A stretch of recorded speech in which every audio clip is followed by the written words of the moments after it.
अस्सलाम वालेकुम। कैसे हो बच्चों आप सब? उम्मीद है आप सब ठीक होंगे और खैर खैरियत से होंगे। ये देखिए, ये है मेरे पास कुछ कलरफुल पेन्स। इनसे आज हम आपको पढ़ना स्टार्ट कराएंगे।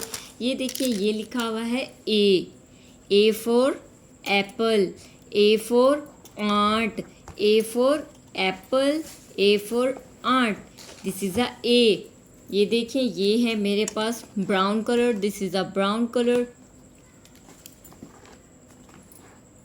ये देखिए, ये लिखा हुआ है ए।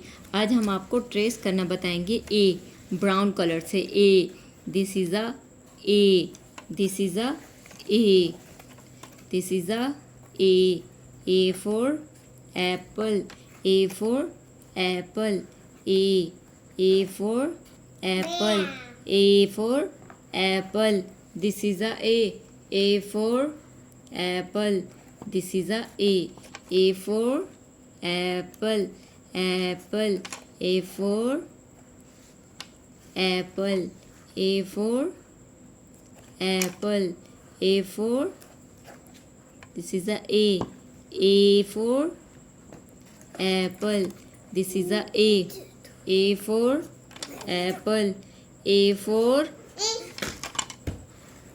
apple, this is a for apple, this is a for apple, this is a for apple.